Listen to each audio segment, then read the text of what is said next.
Hello. Hello po.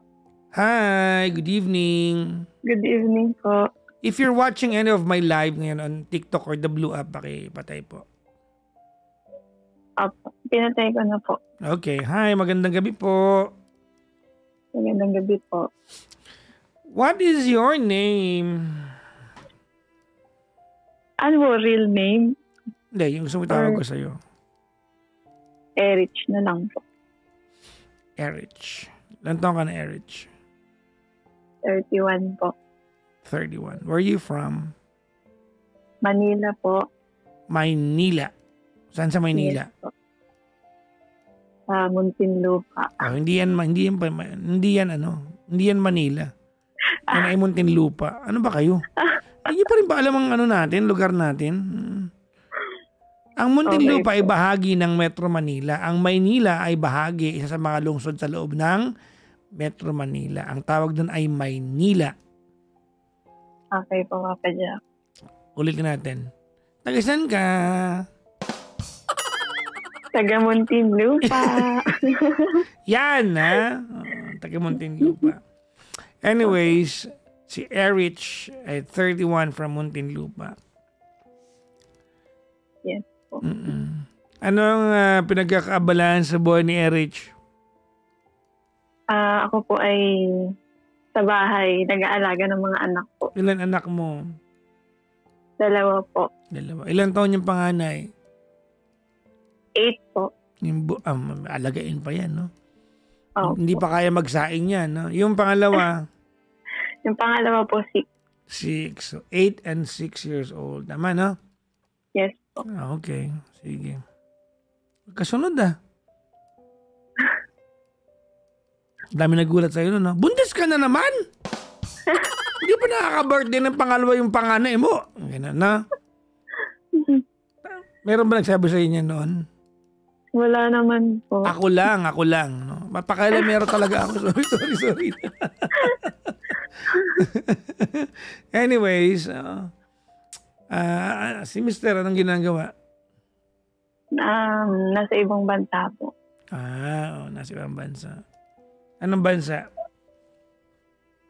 USA. Amerika, no? Saan sa Amerika? Wag na lang, no? Wag na lang. Wag na lang po. Baka maano. Anyways, what can I do for you? Gusto ko lang po humingi ng advice. Kinakabahan ako, Papa Jackson, kasi first time ko talaga to. What's the problem? Ano po? Kukwento ko po yung namin, yung sa first kung paano kami nagkakilala. Okay. Nagkakilala po kami sa friends of friends. Siya po, mas siya sa akin. Mas may edad siya sa akin. Ahead po siya ng 10 years sa akin. Nagkakilala kayo 8 years ago or 9 years ago na? 10 years ago. 10 years ago. Opo. So if you are 31 now, nagkakilala kayo, di ba, 10 years ago, 21, 31 siya. Opo. He was just older but he was not old. Kasi 31 siya noon di ba? Opo. Okay. Tapos? Nagkakilala po kami dun sa friend ko. Friend din niya. Okay. Tapos, ayun po, dun po kami nagsimula. And then, nung ako po kasi, Papa Jackson, kasal po ako sa una. Okay. Pero wala po kaming anak. Naghiwalay po kami ng asawa ko kasi para drug. Okay, basta bawal na ganun. Ganun, apo. Tapos, parang nambubugbog po siya. Kaya hiniwalayan ko po. Okay. Yung sa unang, yung pinakasalan mo, wala kang anak doon? Wala po. Okay. And then, ito po, nakilala ko po yung kalibin ko po. Gaano katagal ang pagitan mula nung naghiwalay kayo nung pinakasalan mo bago mo nakilala ito? 1 year po. 1 year. Opo. Okay. Alright. And then, go ahead. Yun po, nagkakilala nga po kami. Tapos, Parang siguro po nung ligaw lang siya sa akin mga 2 months tapos sinagot ko na siya. You must really like him. Kasi hindi mo naman siya sasagutin pag hindi mo siya gusto. Opo, gusto ko po siya. Okay. Pero ito po kasi yung situation, Papa Jack. Siya po, kasal din po siya. It's a tie. Okay. Opo, may anak po sila.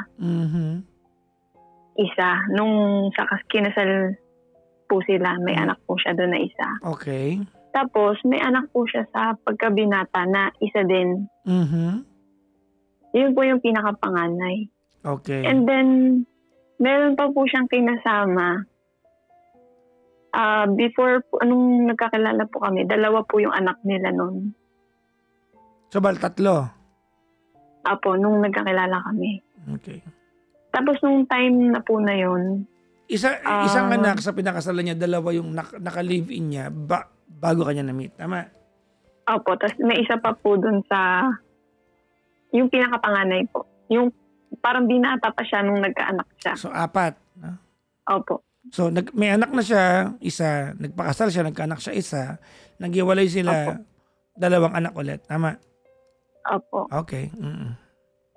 And then, yun po yung background niya. Tapos, nagsama po kami. And then, ano po kasi siya, Papa Jack eh. Magaling po siyang sa mga business, yung mga ganun po. Okay. Ako po, before, naghahawak po ako ng business namin ng tita ko. Anong negosyo yun? Nahawakan mo? Sa, mga gowns. Okay.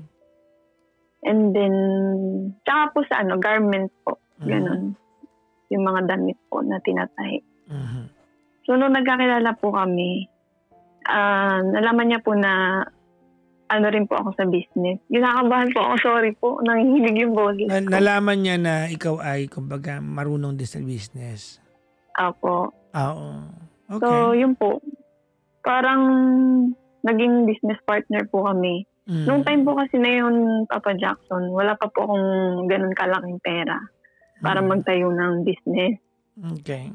So, tinanong niya po ako kung ano po yung gusto kong maging business. Yun nga po, sabi ko, gusto ko magkaroon ng sarili kong clothing line, gano'n. And then, yun po, natuloy po. Tapos, nagsama po kami. Within 2 months, sinagot ko na po siya noon. Okay. Ano nauna? Mag-business o magjowa? Parang sabay lang, Papa Jackson. Parang gano'n. Hindi, may nauna dyan. Nauna po, sinagot ko siya. Saka namin tinayo yung business, gano'n po. Okay, gets.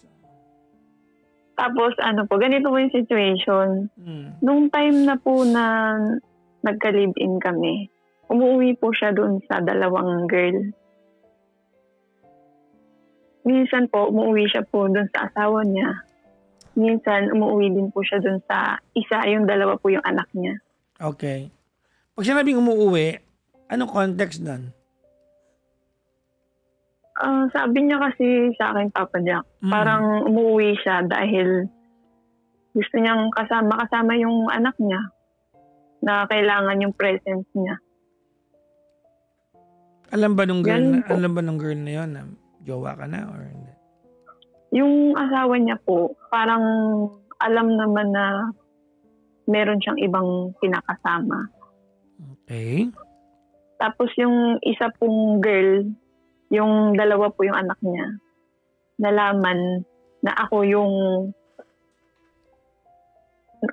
kinakasama niya. So, inaway po ako noon. So, hindi alam. Ibig sabihin, hindi alam.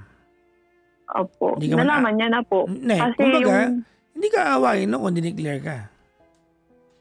Opo. Nalaman po nung girl dun sa friend niya.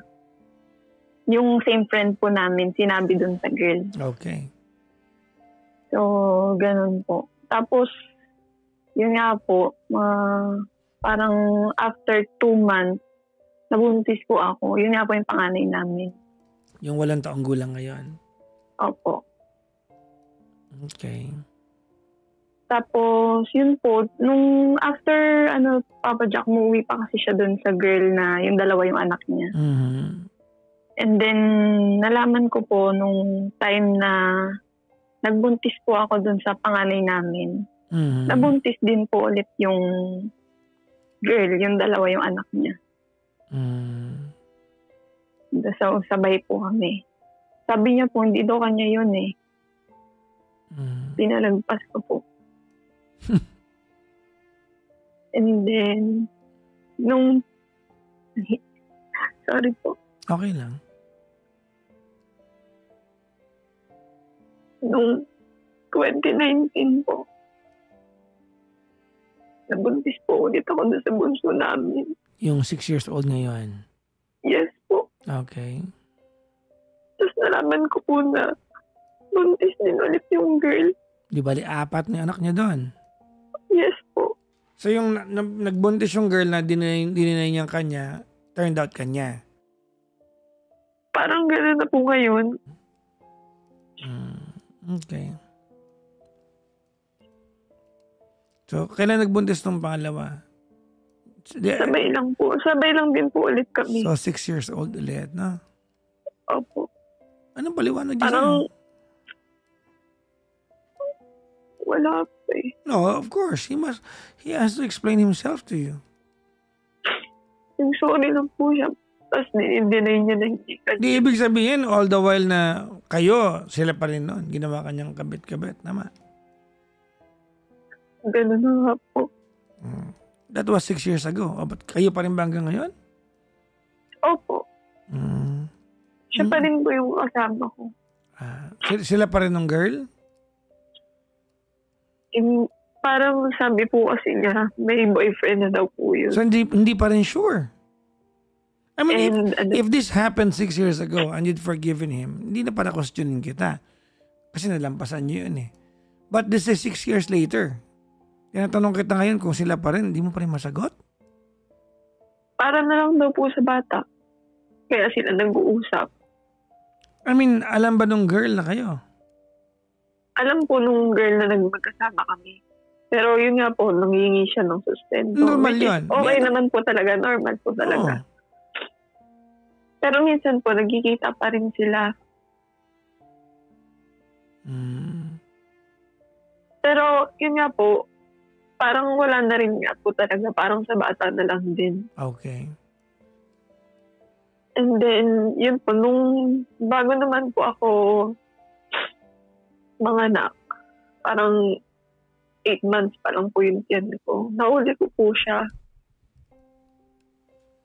na may babae po siya. Tapos, yun po, sabi niya, nag-sorry ulit siya. Tapos, pinatawad ko rin po ulit siya. Okay.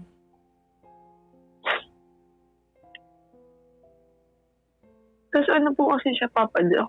Parang, wala siyang pakialam sa nararamdaman ko.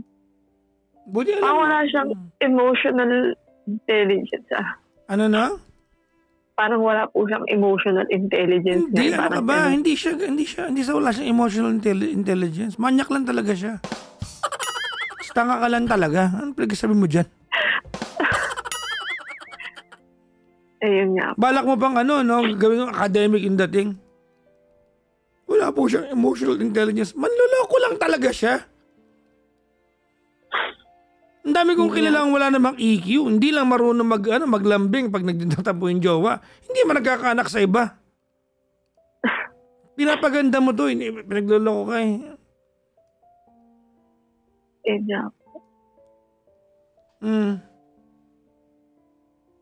Tapos, yun po, nag-iwalay din sila.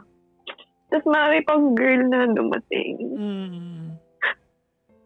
Ayoko po kasi maging broken family mo. Bakit? Buo ba kayo?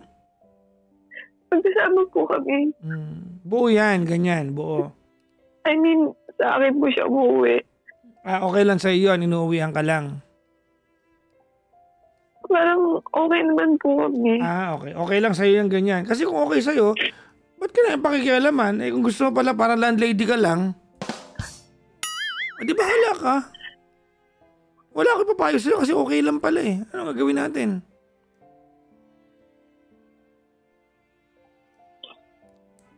Di ba? Ako naniniwala ko hindi ka okay kasi tinawagan mo ako eh. You wouldn't dare calling a show like this kung okay ka.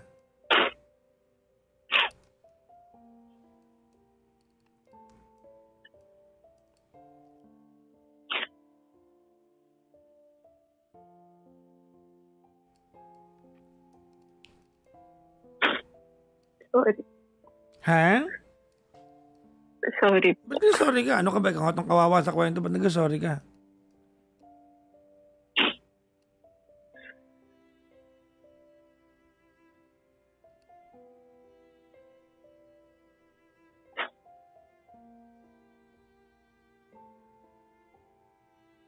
Siguro po gusto ko lang marinig yung real talk.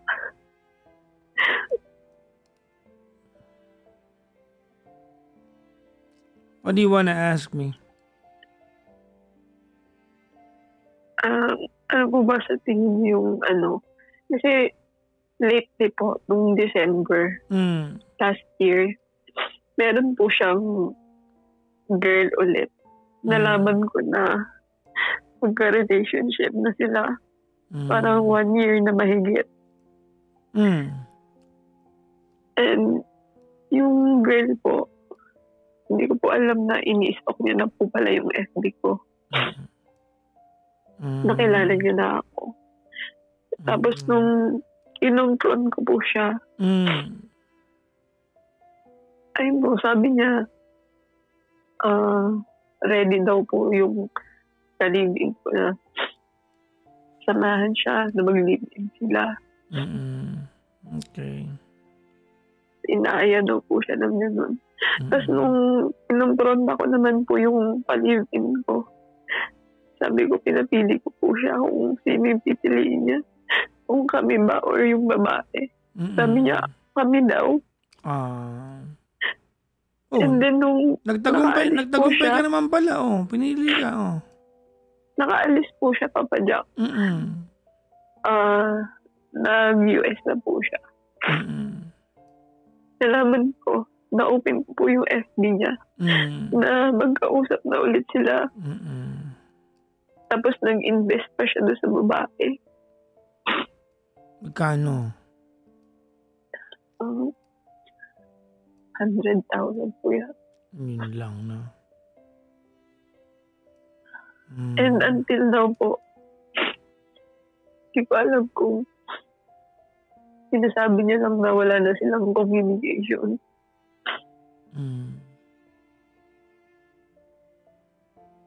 And yung girl po, sinasabi niya na gusto niya nang magpaanak dun sa kalibin ko. Sabi nung girl? Opo. Para daw, siya na daw yung piliin. Okay. So, sinasabi ko naman... So, kung magpapaanak, 1, 2, +4, no? 6. 2. Bali, 8 pala anak niya, no? Opo. Dami, ha? Dami. Nasusuportahan niya lahat yun? Opo, sinusuportahan niya po. Okay. Tapos? Ayun po. Yun lang dapat to. Gusto ko lang po talaga humingi ng advice ko dun sa situation ko. Ano ba? Tanong mo. Kung ano mo bang dapat kong gawin? Makipag-hiwalay.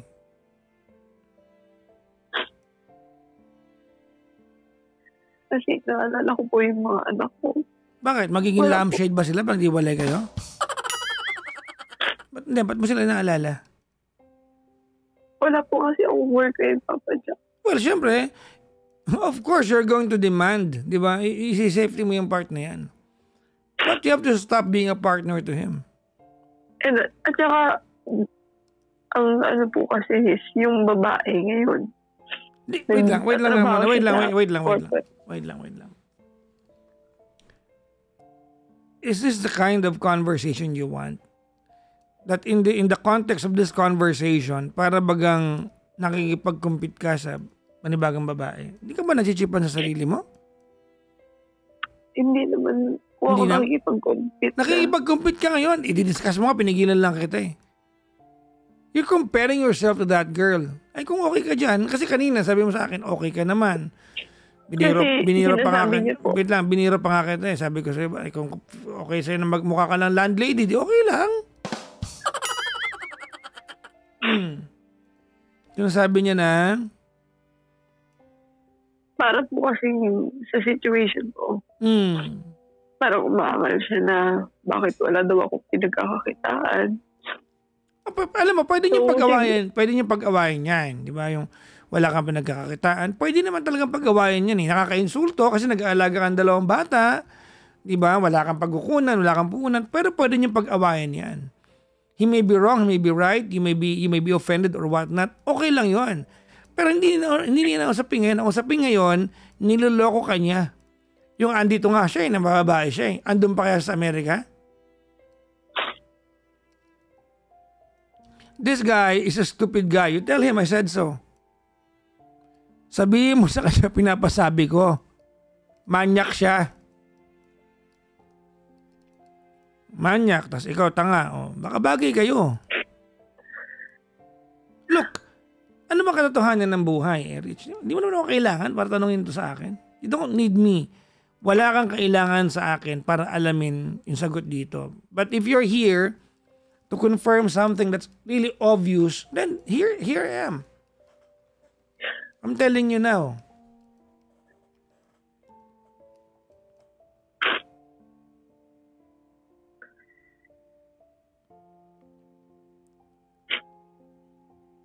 Di ka ba naawa sarili mo? Ha? Di ka ba naawa sa sarili mo? Okay, now, let's analyze your statement. So, nakikisama ka na lang sa kanya para sa mga anak mo. So, ibig sabihin, kung bukas, magkakaroon ka ng extra pagkakakitaan or pera, hihiwalay ka dyan. Mahal ko po kasi siya. Ganito, ano? Rich? Yes, po. I will be very, very honest with you. Ha? Ready? Yep. Okay. I am not in the business of convincing someone to save herself kung mismo yung taong kausap ko ayaw masave yung sarili niya. I mean, kung okay ka, ganito, unang-una sa lahat, no? If this is how you define love at feeling mo, nakukuha mo yung validation na nagmamahal ka, na tinitiis mo to, di ba? Imagine mo nakabuntis twice habang kayo. Okay na yun kasi it happened 6 years ago. Napatawad na lampasan mo na. Tama? Okay na pala lampasan na natin. Last year lang may babae na naman. And according to you, binibigyan niya ng pera. Oh, I'm sure nangako sa yan. Hindi na uulitin. Nakita mo kausap pa rin niya.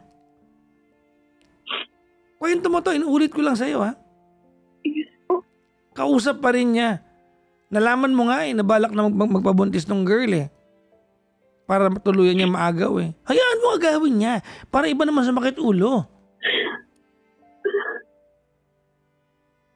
Anong klaseng halimbawa ang binibigay mo sa mga anak mo? Kung iniintindi mo yung mga anak mo. What kind of example are you setting for them? Hindi ko po pinapakita sa mga kids na nag-aaway ko. Alam mo, you can only keep it, You can only keep it to yourself, di ba? For so long. Maniwala ka, one day you're going to break down, your children will question, and they're going to find out, di ba, that their dad is cheating on their mom, and they're going to grow up hating their dad. Pero pag nakipaghiwalay ka, ang magiging kwento niya, naghiwalay yung tatay at nanay ko. Titigil na yun doon.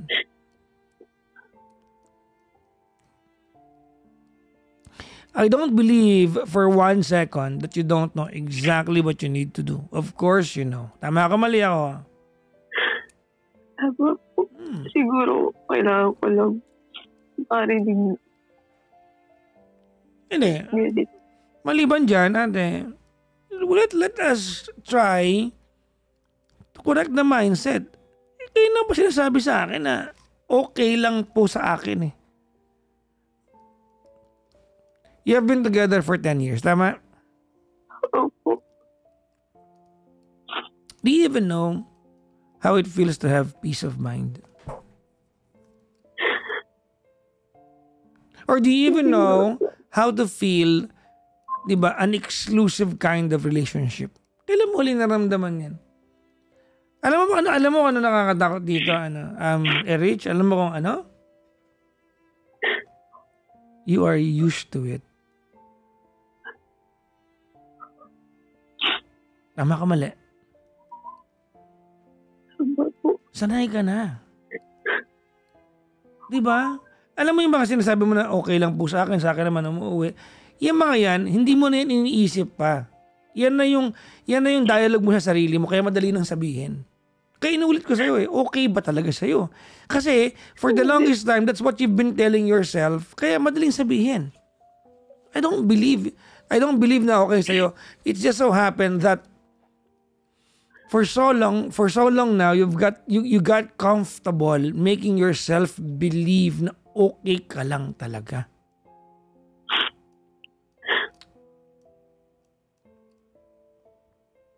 I mean, really? You're okay?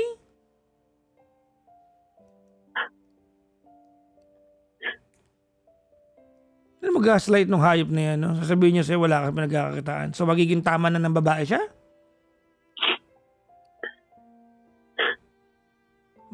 Pakisabi sa kanya, pinapasabi ko, manyak siya. You tell him, I said so. Manloloko. Tell him. I said. Tell him. Sabihin mo sa kanya, di ba, na wala siyang kwentang partner sa'yo. Tell him I said so. Hindi mo kaya sabihin eh. Kasi may na-manipulate ka niya eh. Alam mo, naawa ko sa'yo. Lumawa ka. Pero alam mo ka na maganda rito. Erich, gusto malaman. Ano po? You are just 31 years old. Bata ka pa. Ibig sabihin, bata ka pa, ibig sabihin nun, Erich, diba? There's a lot of time for you to start over again.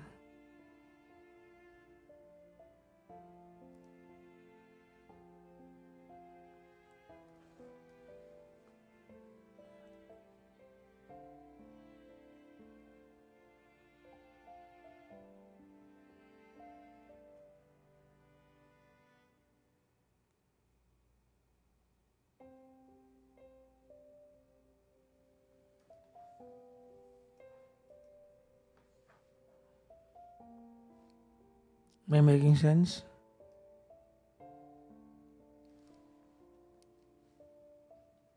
Naputol siya. Nangyari? Hello? So, yan, nalagyan mo ng sipon yung telepono, naputol. sorry po.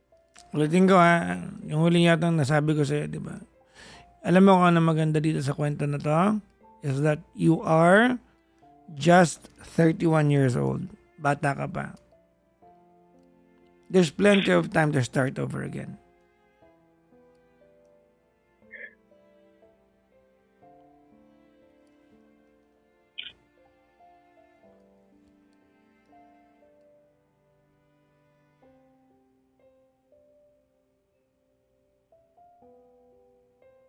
Hello? I'm here. I'm listening to you. Anong tanong mo sa akin?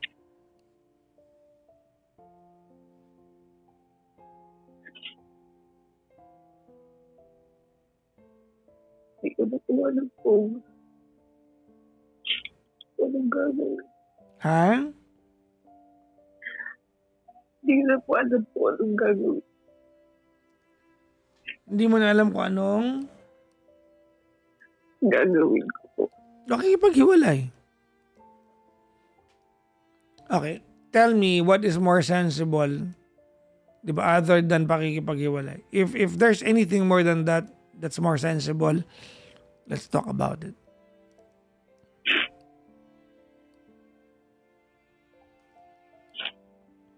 At alam kong alam mo to, wag tayong maglokohan na kunyari hindi mo to alam. Tama ka, mali? Oh. Posible. Tigilan mo ako, alam mo yan. Right? Yes po.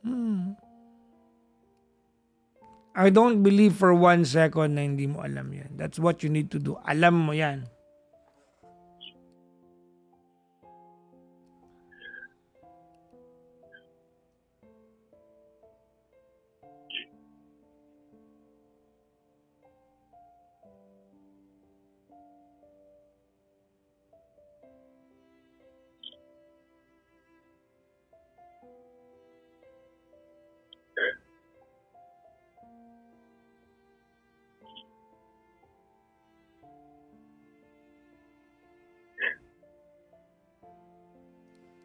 Kailan ka makikipag-iwalay?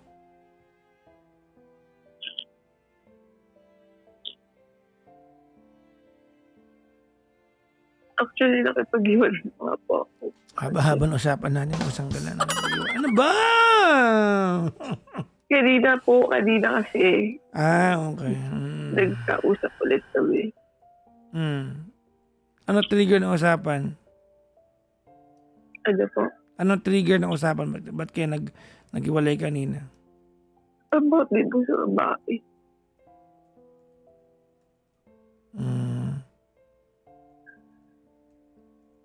Ano sabi niya? Wala po kasi siyang pakialam. Kaya pala sinasabi mo na wala siyang emotional intelligence. Tama? Opo, kasi nabasa ko po yung chat nila. What is his exact reaction? Wala po, nag-thumbs up lang siya. Kung sinabi ko sa kanya yun. Wala siyang reaction, yun lang? Gano'n naman po siya. Ayaw niya daw kayangin yung energy niya sa mga gano'n. Wala eh. So sabi ko po, hindi niya ako kayang respeto. Ayoko na. Tama naman. Napagod na po ako. Pagod na po.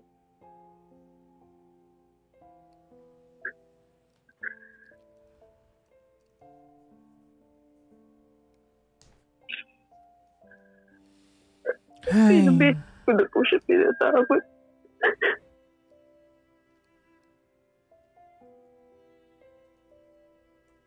Pero lagi na po siya magawa.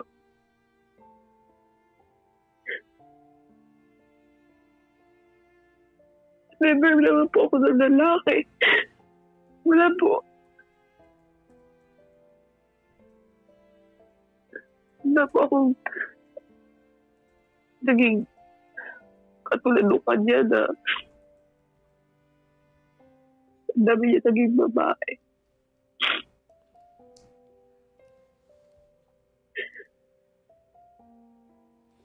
Huwag ka na makipag-contest doon. Hayaan mo na yun. Iniisip ko lang kung makaano ko. Well, don't worry. You're going to survive. Well, unang-una sa lahat, you have to demand from him na kailangan niya magbigay sa mga anak mo. Did he go to the US for a job? Dumaan ba siya sa agency dito? Yes po. Okay. Pwede mong file. Pwede mong file ng ano yan. Ng complaint yan para maobliga yan. Kung yun ang iniintindi mo.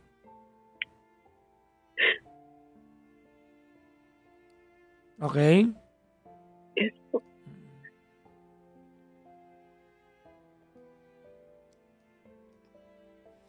Alright. Well, dahil nakipag-iwalay ka naman na, pangatawa naman na yan. Okay. Binabastos ka. Imagine mo, ayaw niyang sayangin yung energy sa kanyang argumento, eh nahuli mo may babae. Diba?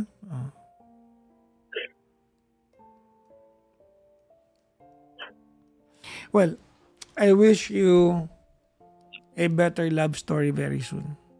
But for now, heal yourself. And, I hope that you go back to giving yourself the importance that you so deserve. Thank you po, Papa Jack. You deserve that. Okay? Yes po. Ay. Salamat sa iyong pagtawag, ha? Yes po. Thank you rin po. Bye-bye. Bye po. Mag-ingat ka palagi, ha? Thank you po. Give my Bye hug din to po. your 2 kids. Tell them I Thank you said po. hi. Yes po. Bye-bye po. Bye po.